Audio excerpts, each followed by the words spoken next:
Buenas tardes, sean todos y todas bienvenidos a una nueva sesión del ciclo sobre la actualidad del Indo-Pacífico que, como siempre, pues organizamos conjuntamente desde Casa Asia, el Real Instituto Elcano y CIDOP, el Barcelona Center for International Affairs. Mi nombre es Oriol Farré, soy el coordinador del Anuario Internacional de CIDOP y mi papel hoy pues, será introducir brevemente la sesión para ceder seguidamente la palabra a Yasmín Paricio, que es la coordinadora de Política y Sociedad de Casa Asia, que moderará la sesión y presentará a la ponente de hoy, que es Amaya Sánchez Cacicedo, a quien seguirán unos breves comentarios a cargo de Mario Esteban, que como saben pues es el investigador principal para Asia-Pacífico del Real Instituto Elcano. Este es un ciclo que iniciamos en 2021 y que a lo largo pues, de estos años ha dedicado sus diversas ediciones al sudeste asiático y al ASEAN, a las dinámicas geopolíticas en Asia Oriental, a la rivalidad entre potencias y creo pues, que llegado a este punto de recibo dedicar la cuarta edición a Asia del Sur, a Asia Meridional y en especial a la India, que como saben pues, es la gran economía emergente que cada vez más muestra sus ambiciones globales y que de cumplirse las previsiones del FMI, el próximo año está previsto que adelante a Japón y se sitúe pues, como la cuarta economía del mundo.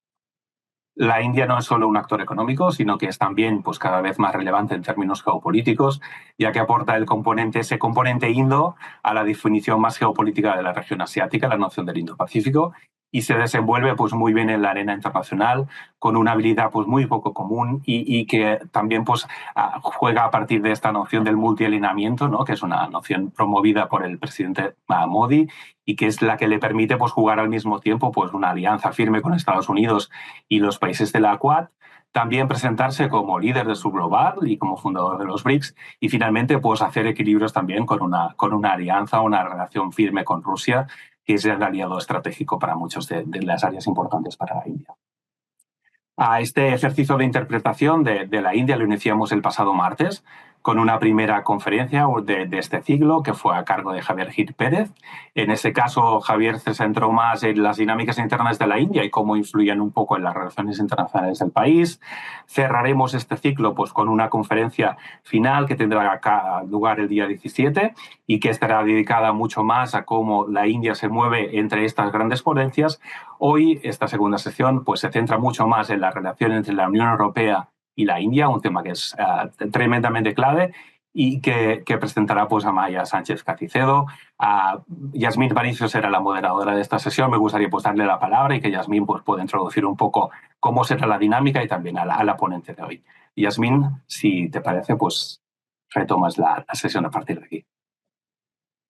Muchas gracias, Oriol.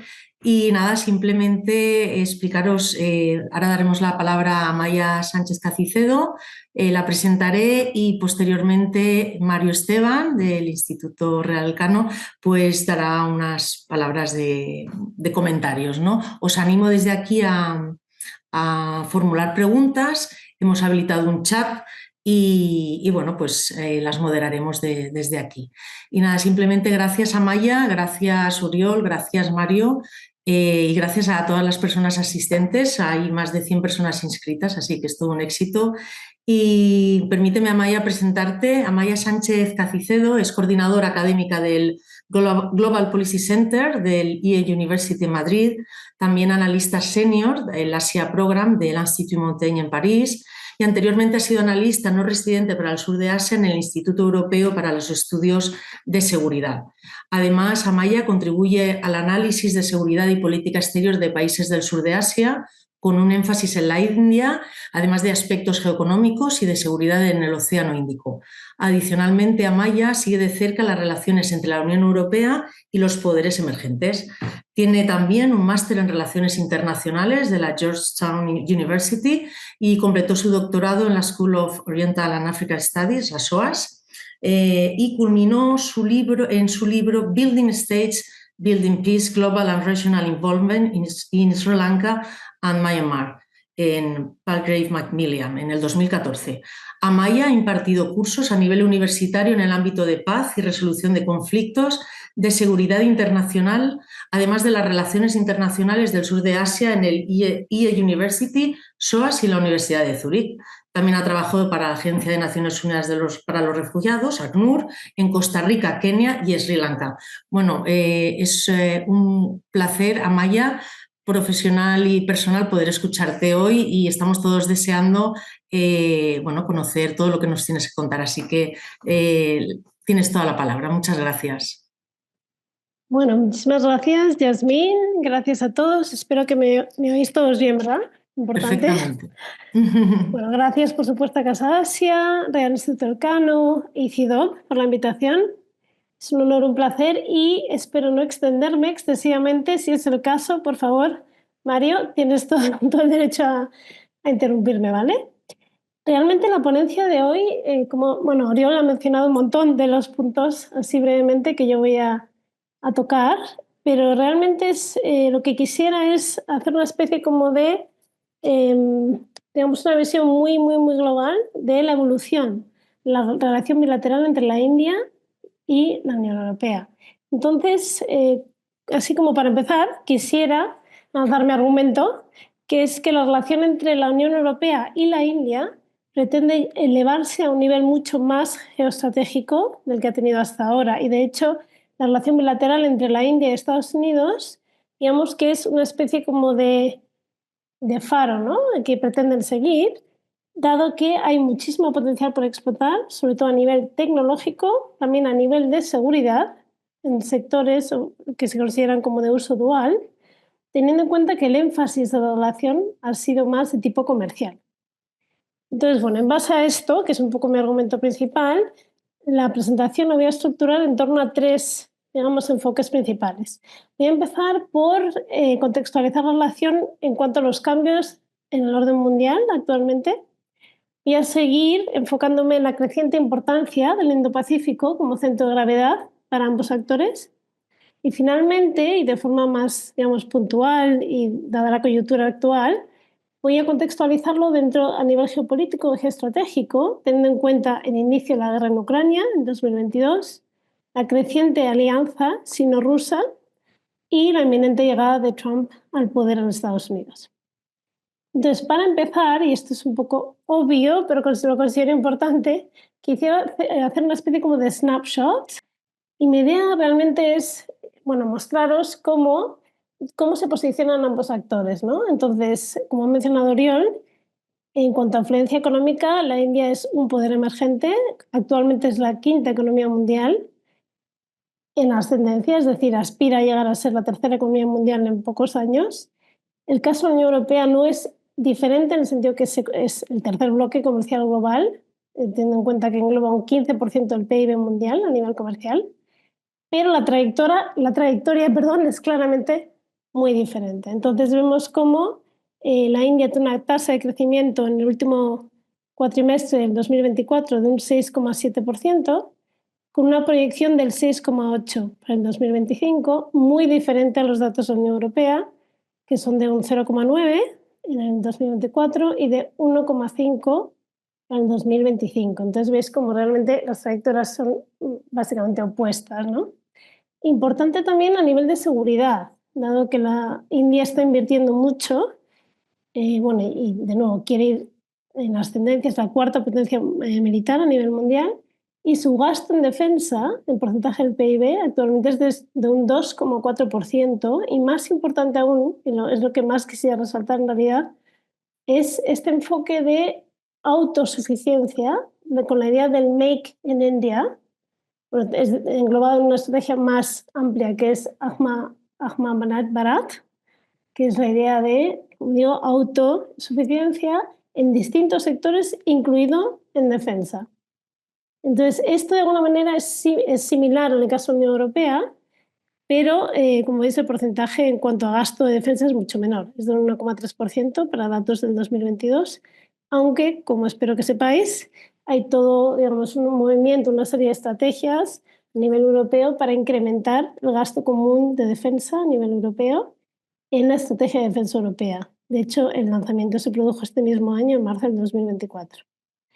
En cuanto estos son puramente datos, ¿no? Pero casi que me importa más la idea del estatus que tienen estos dos actores y, como digo, la dirección hacia la cual van. Entonces, la India es, digamos, el país emergente por excelencia ahora mismo, tiene un gran potencial y además tiene unas grandes ansias de convertirse en un país líder, ¿no?, a nivel de liderazgo mundial, y como también ha mencionado Oriol, es extremadamente, bueno, tiene una destreza inusual, diría yo, a nivel de cómo es capaz de asociarse a distintos actores y países, lo que hoy en día llamamos el minilateralismo, que es una serie de asociaciones en base, puede ser a nivel regional, pero no necesariamente, o a nivel de intereses sectoriales. Y os puedo dar el ejemplo de la Quad, por ejemplo, que ha mencionado Oriol, el G20 sería otro ejemplo de minilateralismo, pero hay muchos otros a los cuales voy a hacer alusión a lo largo de la presentación. En el caso de la Unión Europea, es, de alguna manera, representa el poder tradicional, teniendo en cuenta que se trata de una organización supranacional, es decir, no es un país. De ahí la complejidad, ¿no? Y esto es algo con lo cual la Unión Europea, pues, bueno, se debate constantemente, ¿no? Es la idea de intentar, digamos, posicionarse como un actor colectivo frente a los Estados miembros. Entonces, claramente la Unión Europea busca idealmente incrementar su influencia, pero más, de forma más relevante, diría yo, mantenerla. Y de nuevo, adoptar una estrategia similar a la India en cuanto a buscar nuevos socios también a nivel sectorial. Y estos son, bueno, una serie de variables que voy a explicar más claramente según vaya avanzando en la presentación. Si queréis, esto lo dejo ahí, está por ahora. Entonces, bueno, sí quería de alguna manera, una vez que ya os he dado, digamos, esta captura de pantalla de ambos actores, quería hacer una especie de mini histórico de la base de la relación que, como he comentado anteriormente, es a nivel comercial. Entonces, la Unión Europea actualmente es, ha sido en 2023 el primer socio comercial de la India. Actualmente creo que es Estados Unidos, pero bueno, están muy próximos a nivel de bienes. Si hacemos ambos bienes y servicios, cambian un poco las variables. Pero sí es importante destacar que en el caso de al reverso, es decir, la India es el 9º socio comercial de la Unión Europea. Es decir, se posicionan de forma muy diferente. La Unión Europea es más relevante a nivel comercial para la India que viceversa. Igualmente, la Unión Europea es inversor líder en la India, aunque sigue estando muy por detrás de países como Brasil o China. Muy importante decir que ha habido una serie de rondas y rondas durante décadas realmente de negociaciones para intentar llegar a un acuerdo de libre comercio que se iniciaron en el 2007, estuvieron paralizadas hasta el 2013 y de alguna manera se han reavivado con la visita de Ursula von der Leyen a la India. Este es un momento clave en el cual el actual presidente, que ya está en su tercer mandato, Modi, pues le invitó a una especie de Foro Económico Mundial Indio, que es Raisina, y eso fue de alguna manera una manera de relanzar de forma muy sólida digamos, este partenariado más estratégico entre la India y la Unión Europea. El tratado en sí sigue muy paralizado. De hecho, es uno de los puntos, diría yo, de mayor frustración en la relación actual. Dicho esto, sí que se ha llegado a un potencial acuerdo a nivel de protección de inversiones y también de indicaciones geográficas. Voy a dejarlo apartado por ahora porque quiero de alguna manera, como he comentado al principio, contextualizar mejor la relación a nivel global, ¿no? Entonces, la realidad actual es que nos encontramos en un orden mundial muy fragmentado, muy polarizado, teóricamente más multipolar, pero siempre bajo el riesgo de sucumbir de alguna manera a la bipolaridad entre Estados Unidos y China. Frente a esto, de alguna manera, la India y la Unión Europea quieren buscar una tercera vía. Esto es algo que comparten como tantísimos otros países, ¿no?, a nivel mundial. Entonces, ambos se están posicionando en base a una autonomía estratégica, queriendo, por un lado, garantizar su seguridad económica, y esto dentro de lo que oímos tantísimo, ¿no?, de cadenas de suministros y de valores globales, adoptando una mayor resiliencia de tipo económico, pero no solo, también en cuanto a seguridad energética y defensa. Y, como ha mencionado también Oriol, digamos que han adoptado un enfoque diferente en cuanto a que la India habla de esta idea de multi o pluri, alineamiento o alienación, no sé muy bien cuál es el término apropiado en español. Y la Unión Europea, en cambio, se posiciona más de una manera de lo que actualmente se llama interdependencia estratégica, que es la idea de buscar alianzas, igual es un poco fuerte, pero partenariados, socios, como he comentado anteriormente, de forma mucho más basada en intereses. ¿no? Entonces, por ejemplo, intereses sectoriales como puede ser de defensa, minerales críticos, cadenas de valor, de suministro, ¿no? En de defensa es un poquito más complicado, pero esa idea de nuevo del minilateralismo, es decir, que en eso, según mi modo de ver, van bastante alineados, ¿no? A su vez, como he comentado muy al principio, quieren convertirse en un polo influyente, definitivamente en el caso de la India, y la Unión Europea quiere mantener digamos, esa posición, ¿no? Como actor colectivo, lo tengo que subrayar, no como Estados miembros individuales, ¿no? El gran reto es conservar su soberanía mientras pretenden, pues de alguna manera, mantener o incrementar su poder material, ¿no? Entonces, a ese nivel considero, y por eso también la idea de elevar la relación, ¿no? A nivel geoestratégico, que hay una serie de intereses que comparten, o sea, hay convergencias. Y ahora voy a, de alguna manera, elaborar más en el tipo de convergencias, siguiendo, como decía, pues esa evolución de la relación, ¿no? Actualmente, digamos que la base más reciente de la relación es la hoja de ruta Unión Europea-India para el 2025, que se escribió, se creó en el 2020, en el cual ya veíamos cómo se iba ampliando esa agenda. Es decir, pasamos, como decía, de una agenda mucho más limitada, con una base comercial muy sólida, pues quizás se hablaba de ciberseguridad, terrorismo, por ejemplo, ¿no? En materia terrorista, pero realmente esa agenda se amplía a partir del 2020 y empiezan a entrar elementos de conectividad, de medio ambiente, coordinación en seguridad regional, salud global, obviamente la post-pandemia. Y, muy importante para hoy, para nuestra sesión de hoy, la iniciativa de un Indo-Pacífico libre y abierto.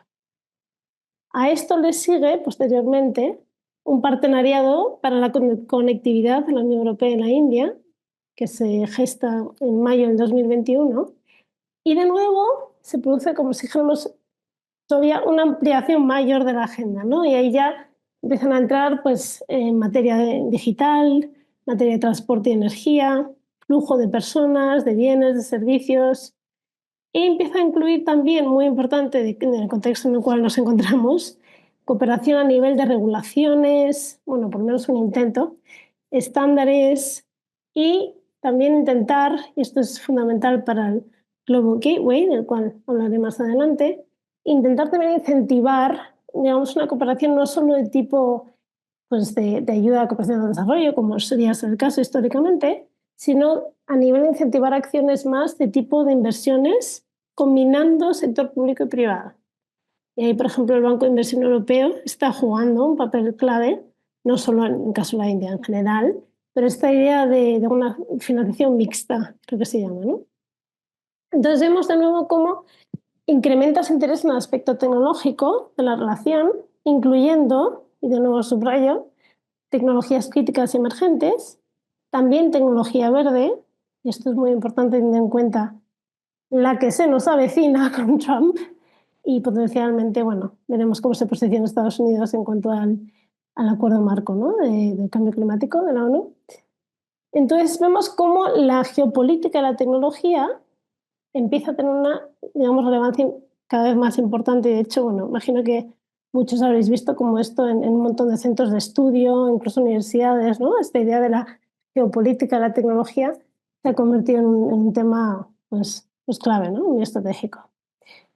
Yo diría que uno de los grandes logros, pese a que actualmente se encuentra bastante, o bueno, quizá no tanto, pero desde luego a nivel público bastante parado, es la creación del Consejo para el Comercio y la Tecnología en el 2022, el Trade and Technology Council, y de nuevo, a raíz de la visita de von der Leyen a la India en abril de 22, que solo es digamos, una especie de formato que solo existe actualmente entre Estados Unidos y la Unión Europea. Y actualmente, desde ese momento, existe también entre la India y la Unión Europea.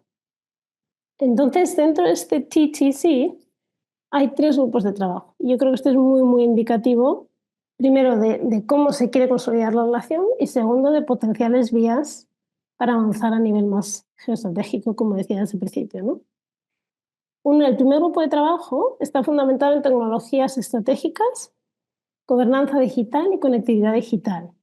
Y de hecho se ha llegado a firmar un memorando de entendimiento en el ámbito de semiconductores, se firmó en septiembre de 2023, y en el cual pues, es cierto que todavía no se ha logrado tanto, como digo, a nivel público, pero sí ha habido una serie de intercambios en cuanto a información sobre subvenciones, potenciales disrupciones en cuanto a cadenas de suministro y también muy importante en el ámbito de investigación y desarrollo. De hecho, recientemente, si no me equivoco, en Países Bajos han lanzado una iniciativa para incentivar un intercambio a nivel de, digamos,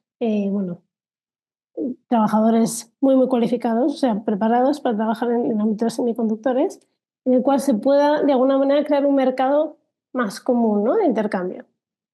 Entonces, esto implica también la cooperación en infraestructura digital pública para terceros países, no solo a nivel europeo y a nivel de la India.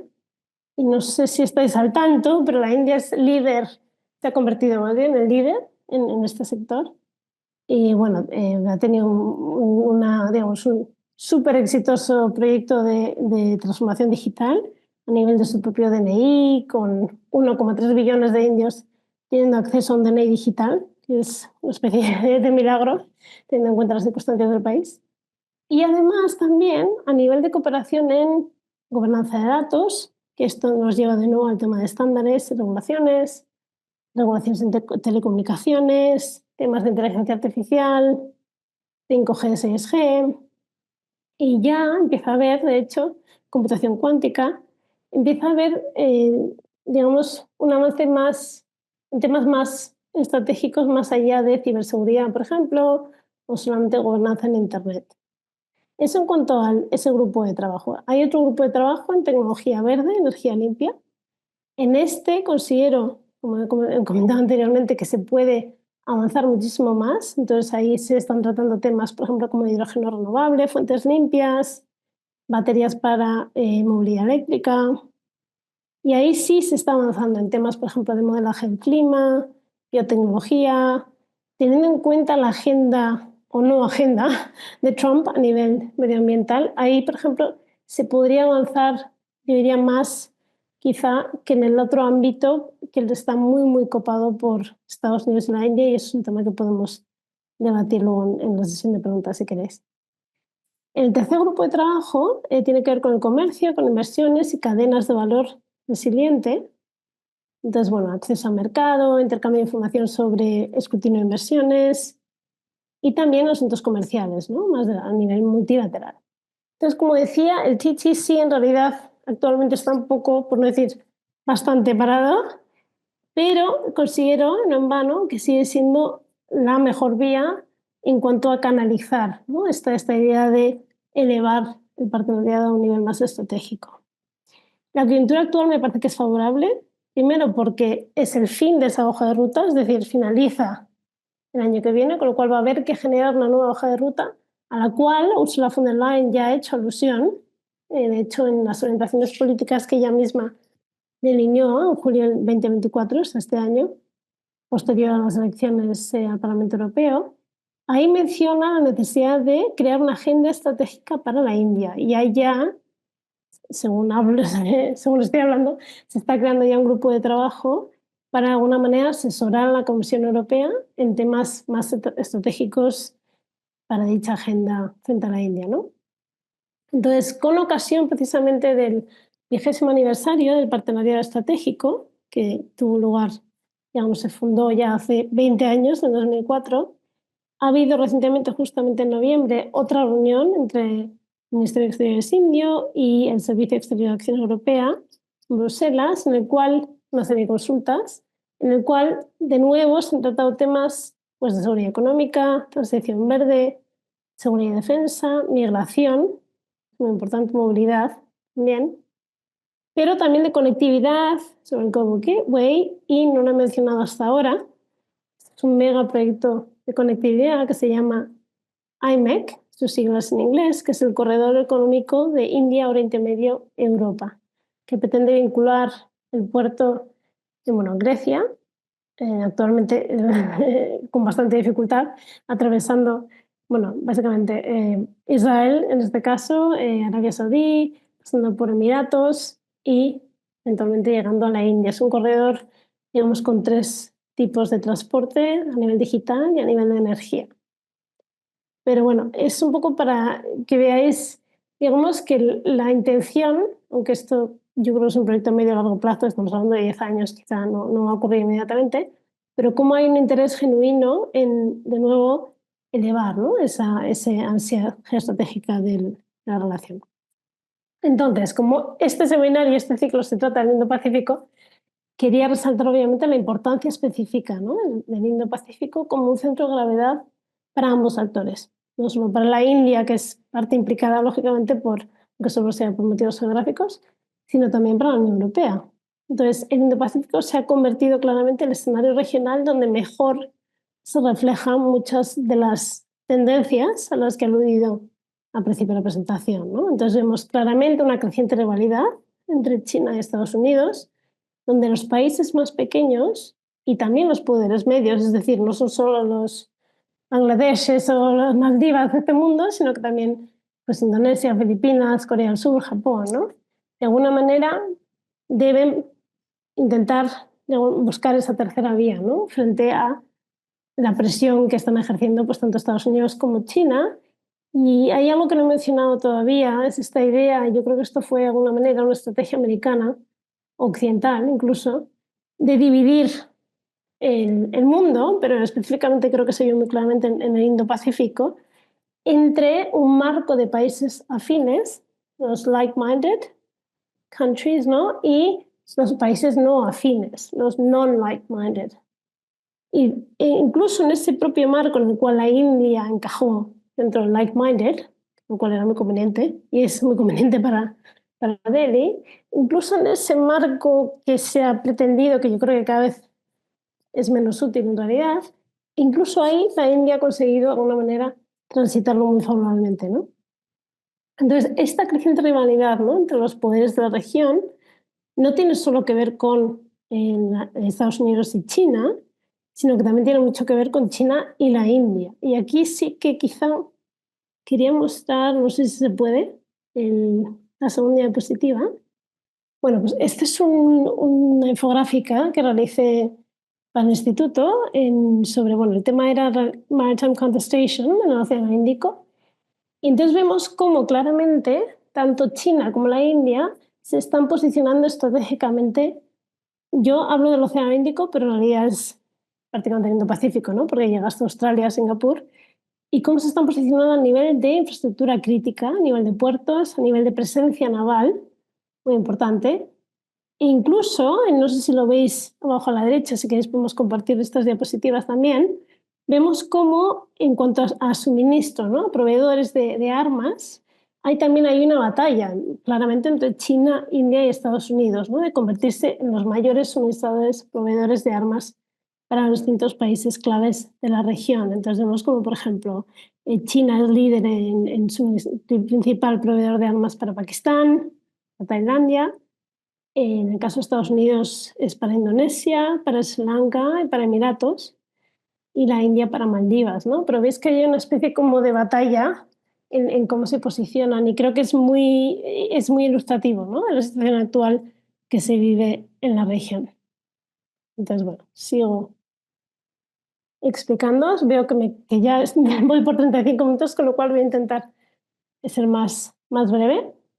Entonces, bueno, esta creciente rivalidad se ha reflejado también en iniciativas de conectividad. Todos conocéis seguramente el Belt and Road Initiative chino, como eso a su vez dio lugar a una serie de réplicas o, digamos, contrainiciativas como el Indo-Pacific Oceans Initiative indio o la propia estrategia de la Unión Europea de cooperación para el Indo-Pacífico, que se lanzó en 2021.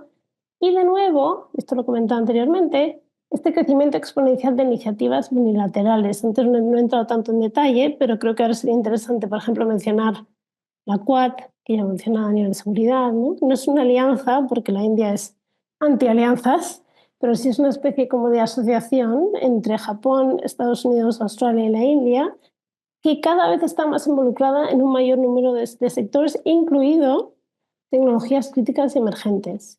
El I2U2, por ejemplo, que es una asociación increíblemente complicada de Israel India, Estados Unidos y Emiratos, enfocado, por ejemplo, en temas de seguridad alimenticia, fertilizantes, tecnologías verdes, por ejemplo, ¿no? Entonces vemos IMEC, que ya mencioné anteriormente, vemos cómo están ocurriendo todo tipo de, digamos, iniciativas, ¿no? Impredecibles y yo creo que insospechadas hasta hace poco. O, por ejemplo, la iniciativa del Mineral Security Partnership de minerales críticos, ¿no? La cual la India, tanto la India como la Unión Europea forman parte, ¿no? Entonces, este énfasis en conectividad y en temas tecnológicos tiene mucho que ver con lo que he dicho anteriormente, ¿no? Esta idea de política de las tecnologías y sobre todo tecnologías de uso dual, o sea, civil y militar. Entonces, ya para acabar, muy brevemente, a nivel geopolítico y estratégico, claramente hay una polarización, ¿no? En el nivel y en la tensión regional también del Indo-Pacífico. Entonces vemos cómo ambos actores buscan de alguna manera reforzar sus relaciones con otros poderes medios en la región, más allá de China o Estados Unidos, como son Japón, Corea del Sur, Filipinas, Indonesia. Y China cada vez ha sido más exitoso en cooptar muchos de los pequeños vecinos de la India. De hecho, todos los vecinos de la India, con excepción de Bután, han firmado y han participado y participan en el BRI, Belt and Road Initiative. En este caso, digamos que la India está teniendo como que reconquistar de alguna manera su patio de atrás, ¿no? En la Unión Europea también se está involucrando muchísimo más en el Indo-Pacífico, sobre todo en temas de seguridad marítima. Hay una serie de iniciativas, no sé si os sonarán, bueno, está Crimario, Crimario 1, Crimario 2, MASE, UNAFOR, por ejemplo, que participó también la India. Están teniendo, ocurriendo en el Golfo de Adén, por ejemplo, maniobras navales conjuntas. Entonces, más y más, la Unión Europea es también un socio de diálogo de la Asociación de Cooperación Regional de los países del Océano Índico. Entonces, vemos como más y más esa convergencia existe, ¿no? Quería mencionar también, y ya voy acabando, digamos, complejidad, que es la situación, por un lado, de China para la India, porque no os olvidéis de que son vecinos a nivel territorial, es decir, comparten una frontera muy, muy larga, y la India actualmente considera a China como la mayor amenaza, yo diría que por encima de Pakistán, lo cual hay un efecto espejo, porque es una situación muy parecida para la Unión Europea.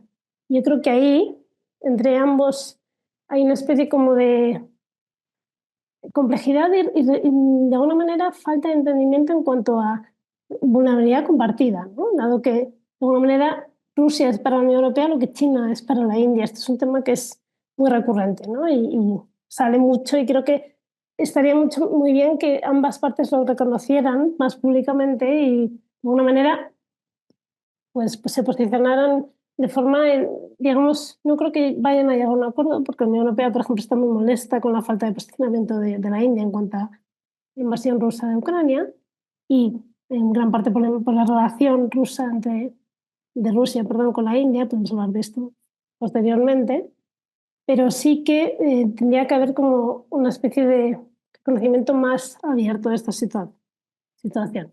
Y bueno, ya para acabar, porque sé que voy muy mal de tiempo, la parte geoeconómica quizá lo voy a dejar a un lado, simplemente resaltar la importancia geopolítica del Indo-Pacífico como ruta principal de tránsito comercial entre Europa y Asia, vía Oriente Medio, la relación histórica a nivel de seguridad entre Rusia y la India, ¿no? Vinculada, bueno, a temas de importación de armas y de hidrocarburos.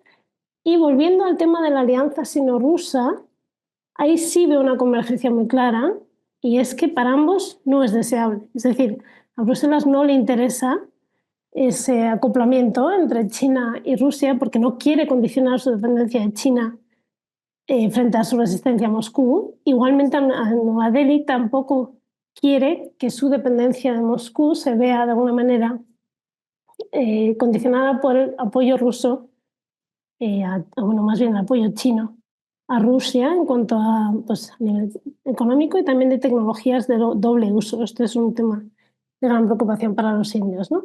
Y ya, para finalizar, muy brevemente, de cara al futuro, quisiera enfatizar,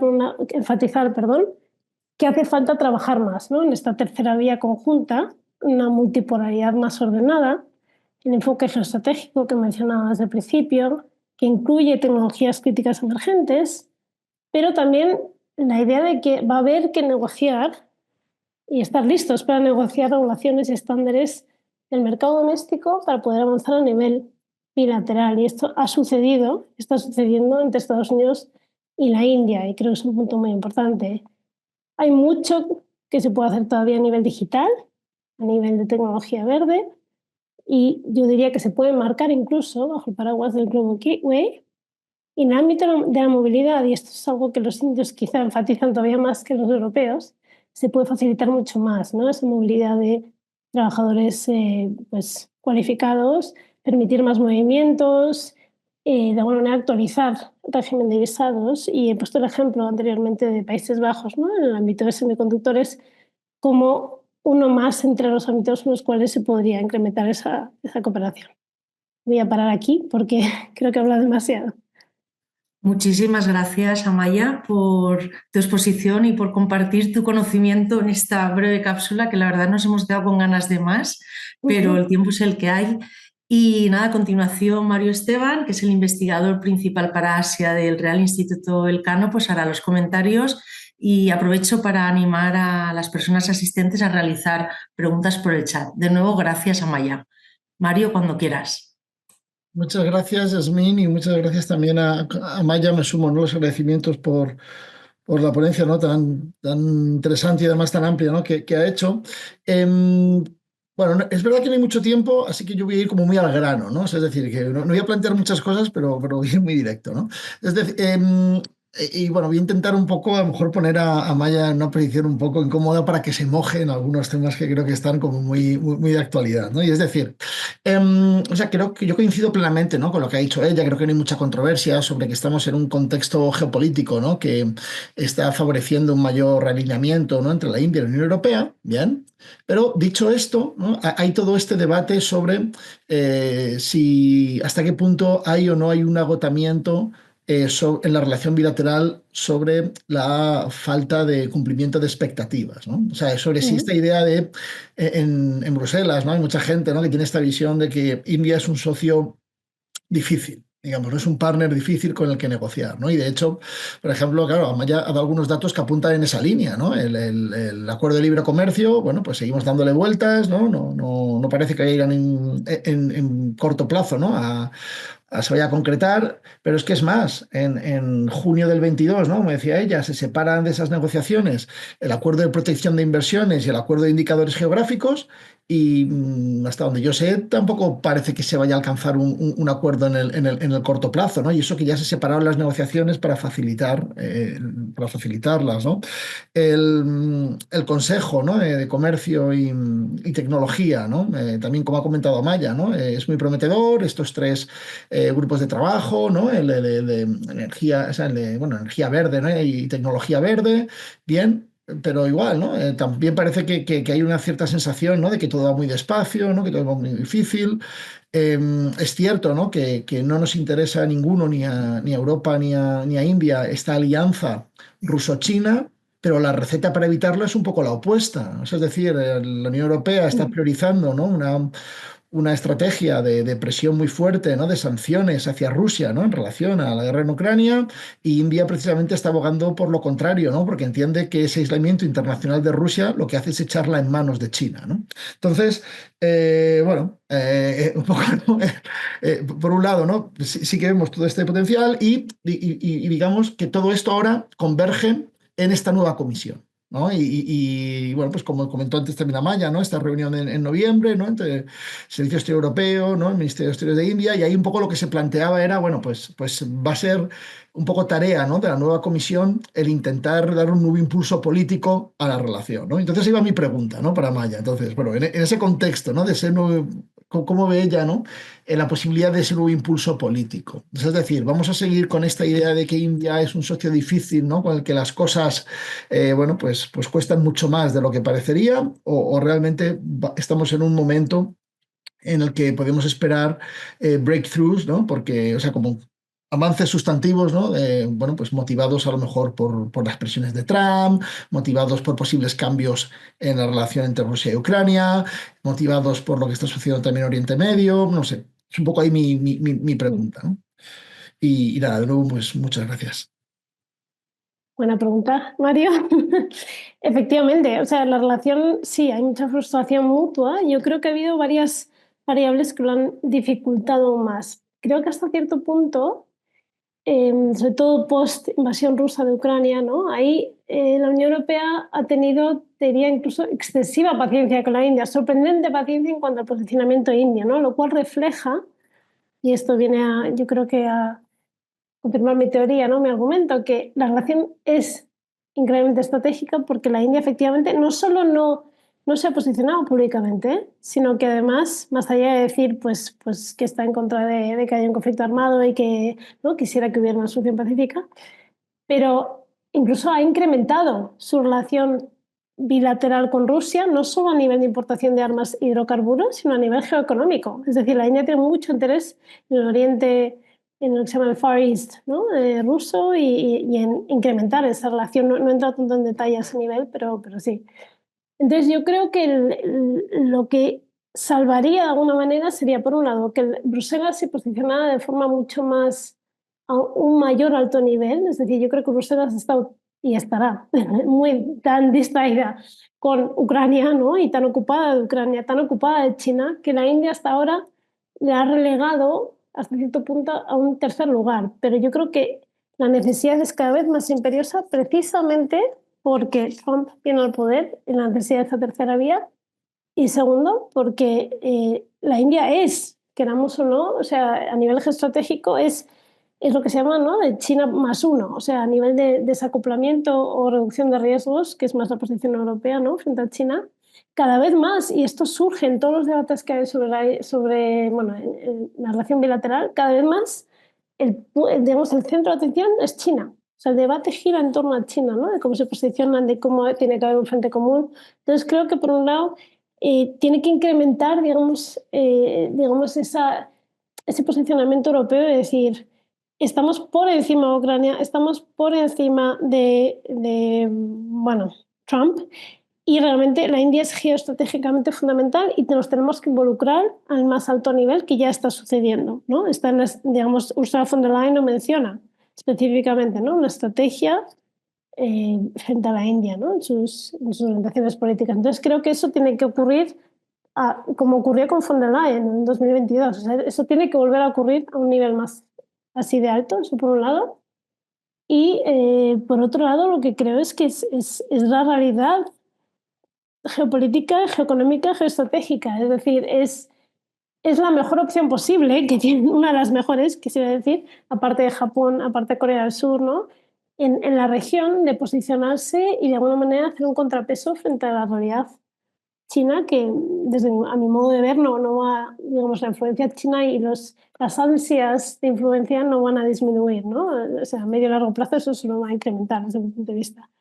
Entonces creo que la Unión Europea tiene que ser más pragmática, más realista, y ya yo percibo un cambio en el discurso. Es decir, hasta hace muy poco el like-minded, ¿no? En la afinidad de pues toda esta idea del rules-based order, ¿no? Un orden basado en reglas y los valores. Yo creo que recientemente en Bruselas, ¿no? Se está, digamos que estamos pisando tierra y diciendo, bueno, vamos a tener que ser más estratégicos, vamos a tener que ser más realistas y vamos a tener que operar como operan la India y muchos de los otros actores de la región, es decir, unilateralismo, asociaciones de tipo más interesado y estratégico, ¿no? Entonces yo creo que por ahí la inercia digamos, del contexto va a incrementar y a facilitar, que no digo que vaya a ser fácil, pero sí creo digamos que por eso quería explicar mejor el contexto macro, ¿no? Porque creo que eso va a ser la inercia que va a empujar la relación a avanzar. Perdona, que me he explayado. Pero, sí. Si hay más preguntas, encantada. Muchas gracias, Amaya. Mario, gracias por los comentarios. Veo la gente no se anima a preguntas, pero creo que Oriola levanta. Ah, ahora tenemos una de Ricardo Martínez. Ricardo plantea, si India y Pakistán pudieran ponerse mínimamente de acuerdo sobre la cuestión de Cachemira, podría pensarse que en el futuro podrían tener, no digamos amistad entre comillas, pero sí un cierto nivel de cooperación. Esto es lo que sería una alianza de 1.700 millones de habitantes y los dos países tienen programas nucleares. No sé si quieres decir algo al respecto. Bueno, yo creo que curiosamente, históricamente, obviamente, se les ha tachado como de archienemigos, ¿no? Y de, como bien ha dicho, han tenido toda una serie de guerras, pero también las ha tenido la India con China. Entonces yo creo que ahora a todos los niveles, no solo a nivel geopolítico, sino también geoestratégico, para la India, China es una mayor preocupación. Entonces, el problema, este es mi argumento, no es tanto bilateral entre Pakistán y China, sino en la intromisión de otros poderes en la relación. Es decir, China tiene muy claro, y esto ha sido históricamente así, ¿no? O sea, históricamente pues fue Estados Unidos que apoyaba a Pakistán, ¿no? Actualmente es China que apoya a Pakistán. Yo creo que otros poderes se están entrometiendo en esa relación bilateral, ¿no? Entonces, el hecho de que China, bueno, hay un corredor, de hecho, CPEC se llama, que es el corredor bueno, China-Pakistan Economic Corridor, con el puerto de Gwadar como centro, que por cierto no ha sido para nada exitoso, que pretendía ser un corredor de conexión con Xinjiang, que es una región del sur de China, perdón. Y bueno, entonces yo creo que esa intromisión por parte de China en el caso de Pakistán y de alguna manera ahora hay todo tipo de nombres, pero el eje lo llaman Axis of Upheaval, es que no sé cómo traducirlo, pero bueno, hay todo tipo de nombres para estos ejes nuevos de Pakistán, China, Irán y demás, ¿no? Yo creo que esas dinámicas a nivel macro, de nuevo, y a nivel geopolítico, están condicionando más la relación que lo que es la relación bilateral entre ambos países, ¿no? Yo creo que de hecho, Modi no lo ha utilizado, que es algo inusual, ¿no? En la India como un elemento de campaña electoral, y ha hecho mucho énfasis en Pakistán. Entonces, no creo que si se pudiera limitar, ¿no?, la intromisión de poderes externos, sí creo que se podía dar una situación de mayor, digamos, de una mejor relación entre ambos países. Gracias, Amaya. Tenemos también una intervención y pregunta de nuestra colega Ana Ballesteros, que además será ponente del tercer webinar del ciclo y que es investigadora senior asociada del Real Instituto Elcano. Dice, muchas gracias, Amaya, una intervención muy completa. Y su pregunta es, ¿hasta qué punto es esta relación meramente pragmática o en qué aspectos la Unión Europea o India entran en un enfrentamiento ideológico / normativo? Bueno, muy buena pregunta, Ana. Yo creo que esta pregunta es aplicable a todos los socios de la Unión Europea, no solo a la India, en el sentido de que la Unión Europea, como sabemos, ¿no?, tiene un dilema propio en cuanto a cómo posicionarse, ¿no?, en la idea del efecto Bruselas, de si es, ¿no?, la Europa normativa. En ese sentido, creo que es un dilema que tiene la propia Unión Europea. En cuanto al caso específico de la India, yo creo que la Unión Europea ha jugado esa baza durante muchos años. De hecho, históricamente y todavía vemos tintes, por ejemplo, bueno, hay consejos y consultas en cuanto a derechos humanos, pero ha habido muy pocas críticas en cuanto a la realidad doméstica del régimen de Modi, ¿no?, en todos estos años. De nuevo, cómo se ha posicionado la India en cuanto a la invasión rusa de Ucrania. Entonces, a mi modo de ver, creo que va a haber claramente, digamos, la inercia va a ir hacia un pragmatismo mucho más pronunciado, ¿no?, de parte de la Unión Europea frente a la India, pero frente a todos, yo argumentaría, los demás socios, no todos, pero muchos de sus socios del Indo-Pacífico, y hemos visto, por ejemplo, cómo, de hecho, fue las últimas cosas que hizo Borrell, firmar que me sorprendió mucho, una alianza estratégica a nivel de seguridad con Japón y con Corea. Es algo muy inaudito, ¿no? Entonces, considero que cada vez más va a tener este tinte pragmático, no tanto normativo. Muchas gracias, Amaya. Mario, Uriol, habéis levantado la mano, no sé si queréis hacer una pregunta, ¿no? Pues seguimos con el chat porque se ha animado, siempre la pregunta primera es la más difícil, pero luego van en cadena. Entonces, tenemos Pablo Ortega, se pregunta si podría reflejarse el creciente nacionalismo hinduista, tener alguna repercusión en su estrategia geopolítica o si vamos a seguir viendo una India de valores muy fuertes hacia adentro y, perdonad, que se ha ido, y valores, o sea, de valores muy fuertes hacia adentro y flexibilidad hacia afuera. Esta es una A ver, lo voy a leer reflexión. porque si podría reflejarse que la estrategia política.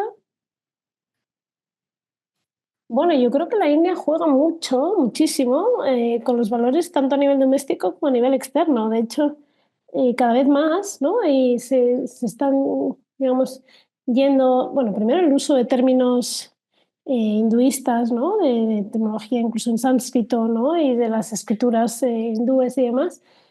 Se está usando consistentemente en muchas de las políticas, pero vamos, políticas a nivel de sanidad, de medio ambiente, de seguridad, que está usando el gobierno indio. Entonces yo creo que más que intentar usar esos valores, yo creo que hay una instrumentalización, ¿no? de esa, digamos, de esa ideología nacional.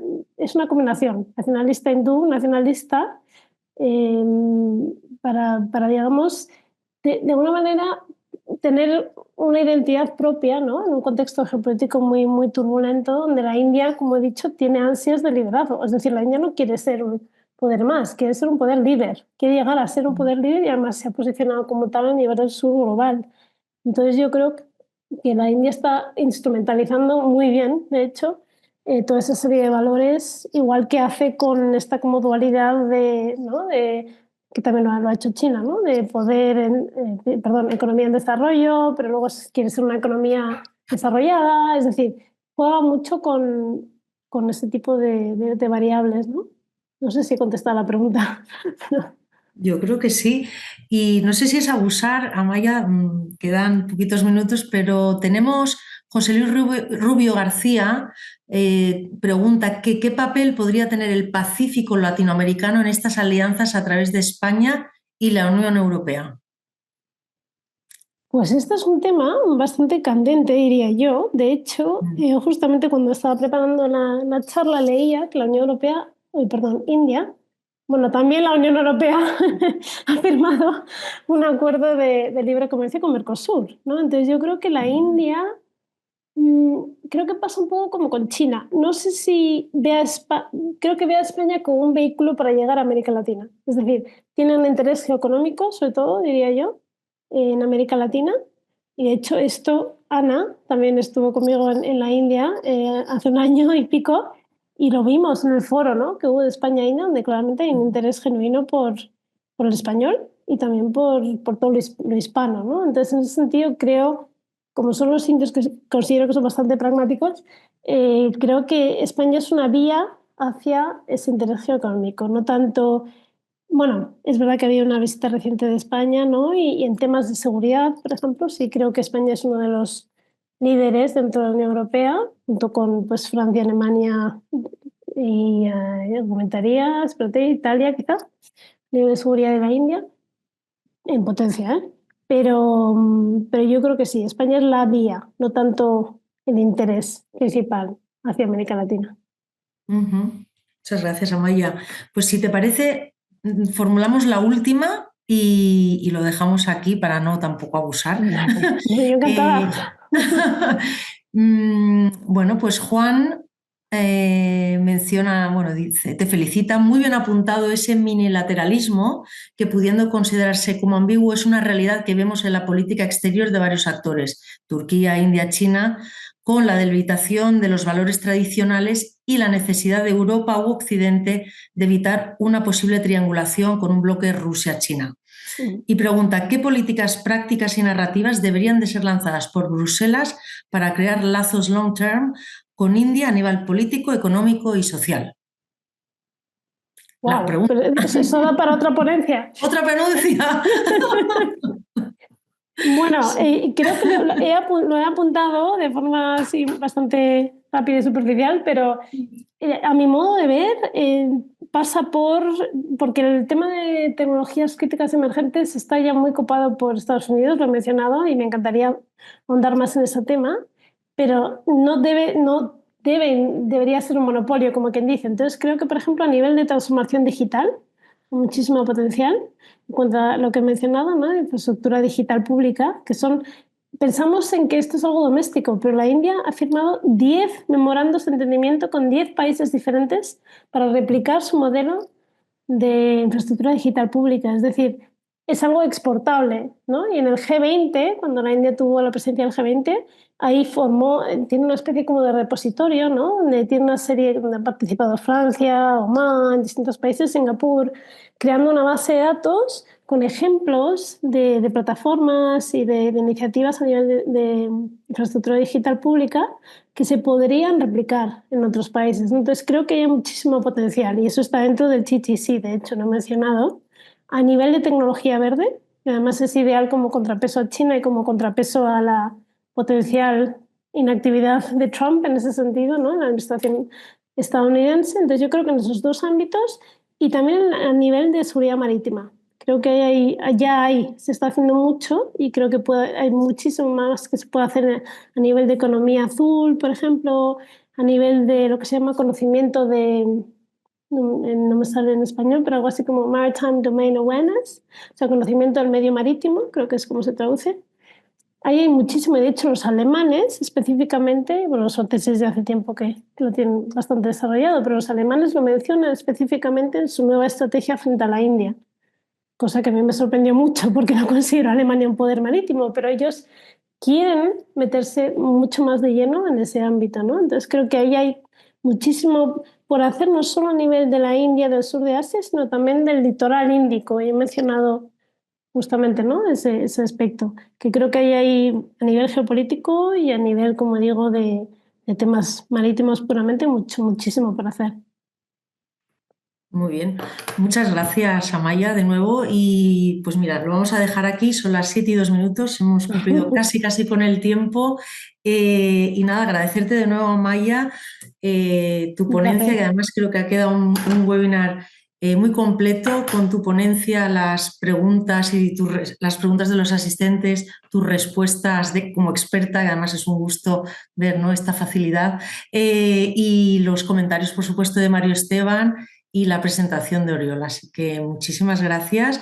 Os aprovecho para anunciar el próximo webinar del martes siguiente, el último, por desgracia, pero no sé si será el último del año, pero vamos a trabajar en el próximo ciclo del 2025 con el Real Instituto Elcano, CIDOB y demás ponentes. Y nada, simplemente a los asistentes y por supuesto a ti, Amaya, Mario, estará Oriol, etcétera, el próximo martes el webinar India entre potencias, Estados Unidos, China, Rusia y Pakistán, que contará como ponente Ana Ballesteros, que además hoy ha participado en una de las preguntas.